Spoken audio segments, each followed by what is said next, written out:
Hey, what is up, everybody? Jeremy here. And guys, I'm very excited for the conversation today. We have Daniel Viduya with us today, and he is with Support Zebra, and we're going to be talking about, really being a customer support and service badass. So, Daniel, thanks for hanging out with me today, man. Thanks for having me, Jeremy. Appreciate you having me today. So I want to hear a little bit about you first, man, before we kind of get into, the whole world of support and everything. So tell us a little bit about your story, man. You've lived a very interesting life, which actually has, kind of taken you to working at this company.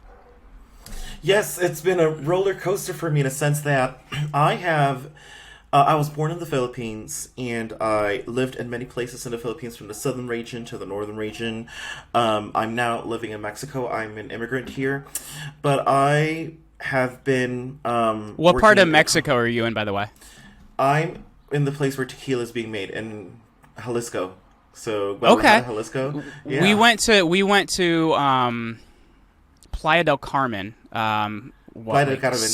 So 6 months ago, and now my 3-year-old, all she will do is talk about Mexico. So we're actually going back in November. But continue. Well, I'm happy to have you here. If you're ever passing by Guadalajara, happy to give you a free tour and show you around tequila and some rancho. So your 3-year-old can see some pigs and ducks and cows. Just be careful with the landmines that they set up there. Not talking about that landmine, the other one. Okay, great. Going back, I've had an interesting life. For over 10 or 11 years now, I have been in the call center industry, and I've tried so many lines of businesses, from being customer service to sales to finance to doing business development, sales. It's been gumbo for me, but eventually I landed myself to be with Support Zebra and the customer service world again, because that's where it all started. I started as a call center agent earning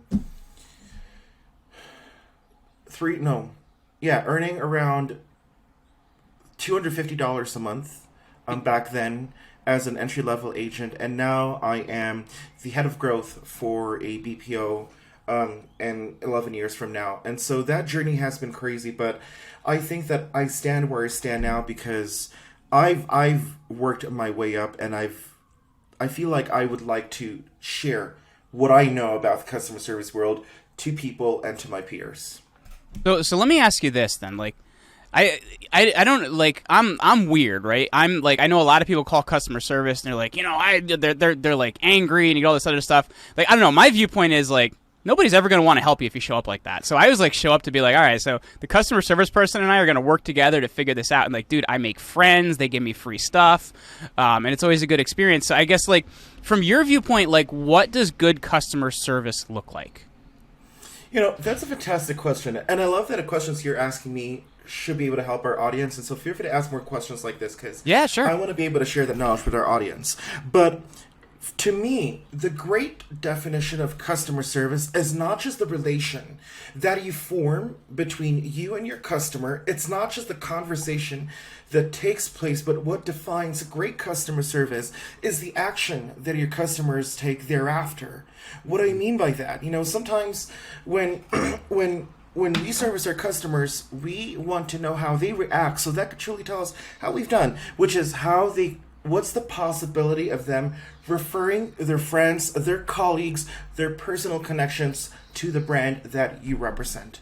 Mm-hmm. Okay? That's, I think, the great definition of what defines great customer service. If you get your customers' trust for them to be able to refer more people to your brand, internally in a business perspective, that's just free marketing right there. It comes at no cost. But more to that, your lifetime value just shoots up. And so I'm talking about a sales perspective here, but this is because you've provided great customer service. No one would want to come back to you if you've actually provided bad service. And when you notice your customers and you're also kind of creating a PR nightmare in some ways too, right? Because exactly. If that goes out online or anything like that, that's a real problem too. Exactly. And so, when your customers talk to you, you would notice sometimes, you probably did you ever have a bad experience with customer service before? Have you ever had that moment where you were just blowing up? Did you ever feel that? Because I guess to me, as well, when you're doing customer service, it should be set up in a way to communicate. So I actually changed internet providers because of how they handle their customer service. Mm-hmm. If their wait's too long and you call in, the message just says thank you and goodbye and hangs up. That's really frustrating because I can't even talk to anybody. Like, I'd rather just wait on hold than just like hang up on me and I can't talk to anybody.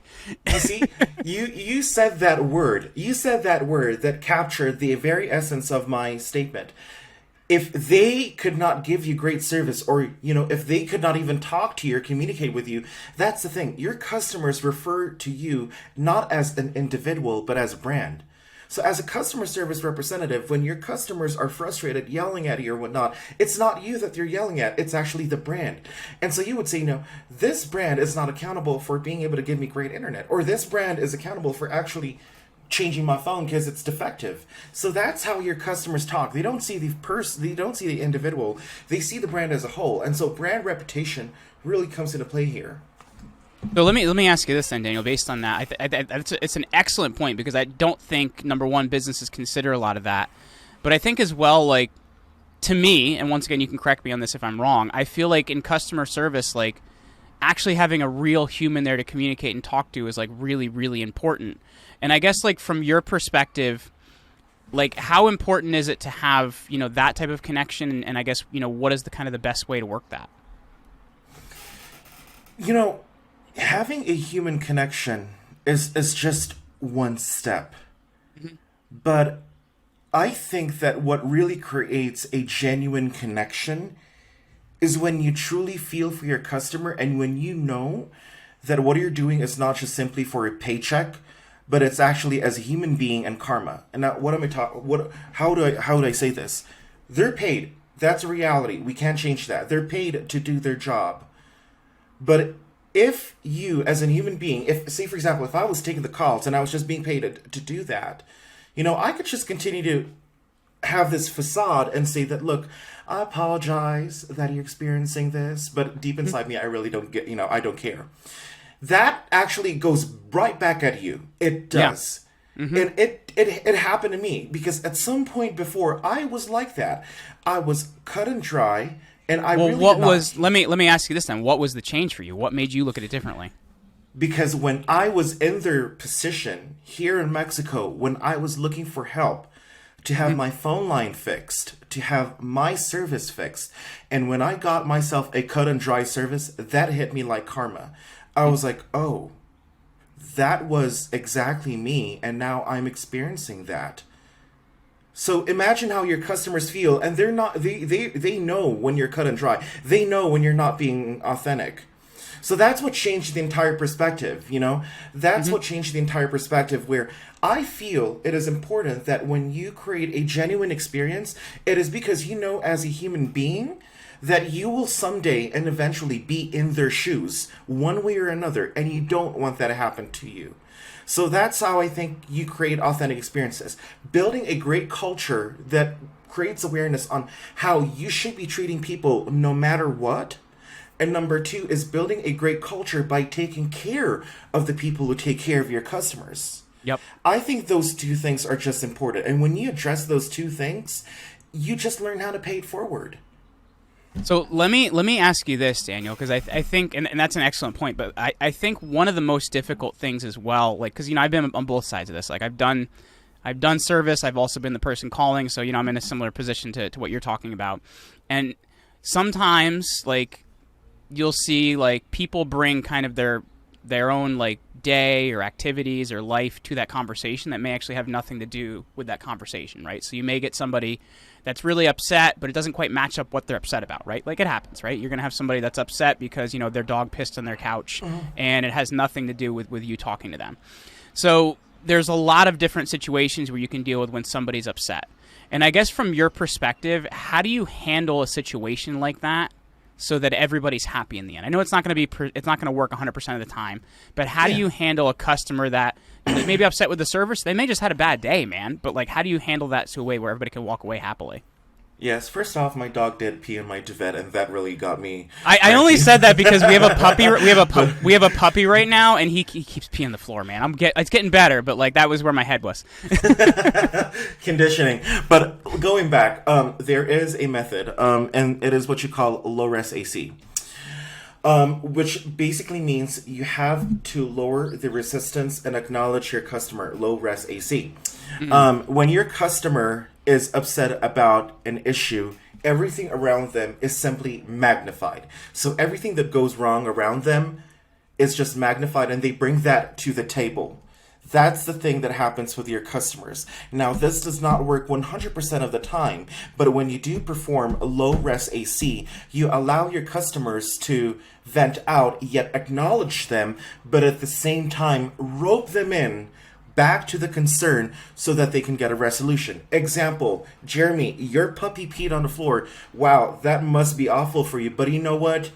I know how it feels, and eventually we're going to knock this down by helping you resolve the concern that you have today so that your frustrations will just become less. I could say it that way. I could be truly honest. Or I could say, look, I'm sorry to hear that your puppy peed on your floor. It really happens, but it will get better. Allow me to help you take a look at your bill here. Let's see what we can do about resolving these unknown charges. You see, you acknowledge them, but you also slowly bring them back to the main issue. Sometimes they're really not talking about other issues, but they're really simply upset about an issue. Just be honest about it, because as a human being, it really happens. Look, I know that you're upset about your bill. You want to speak to a supervisor. But I could tell you right now that I've seen your bill and I know that I could help you. Give me 5 to 10 minutes to help you with this. Now, if I don't resolve this, I'll get you my supervisor. So you see, being honest and just being authentic and acknowledging the situation will rope them back in. You know, that's really interesting. I've never had a customer service representative say that to me, like, just give me 5 minutes and then I'll get you the supervisor. That's actually really, really good, right? Because you're setting expectations. And I think a lot of times if you can set expectations, like, it's a lot easier to handle situations, man, no matter what you're talking about. Exactly, because think of it this way, you know, at the end of the day, if you know what you're capable of and you feel that you could resolve this in 5 to 10 minutes, then give them that challenge. Because speaking by principle, when you go look for a supervisor, they're going to end up waiting for that long anyways. And so why not take the time to really You may not get a call back and, till like the next day or something like that, right? And sometimes the callback really never happens. We know that, right? We've seen that style before. So dude, I had that happen with Chase Manhattan Bank. They're like, we'll get a supervisor. The supervisor called me 90 days later. And they're like, I'm returning your call. I'm like, for what? Oh, yeah, I forgot about that.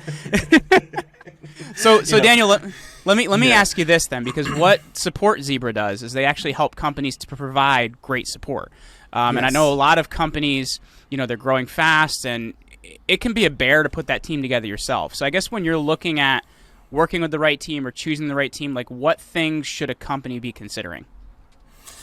Here are some of the things that a company should be considering if they decide to build their own customer service. Number one, they have to have the proper overhead. Meaning that when you set up a customer service team, you just can't expect that they're able to produce results on their own. By having overhead, your frontliners will be able to receive the support they need. Your customers might receive the service that they need in terms of escalation. And finally, you don't have to micromanage by having the proper overhead. So we're talking about team leaders, operations managers, and at least quality and training at the very bare minimum. That's number one. Number two is that when you set up your team, you have to make sure that you are ready to hire the right talent by coordinating this with your recruitment team. Setting up your customer service team requires careful assessment, which is not just done by you on your own. You can't do that. By doing that yourself, you might be exposing yourself to a risk that you don't know if you're hiring the right person or not. And we've seen that happen. You know, some founders or CEOs or business owners have hired the wrong people, and in the end, it turned out to be a regrettable decision. So you have to trust that when an expert. I'm laughing because I've done that on several occasions, but yeah. we learn, you know, it's something that we're not supposed to be ashamed about. We learn, you know, and I've done that myself too, Jeremy. I've hired the wrong SDR or the wrong customer success manager, and it backfired on me. You know, I did not trust my recruitment team enough, and so that's why I said, you know what, you guys do this from now on. I'm just going to go ahead and trust that you could get the right people.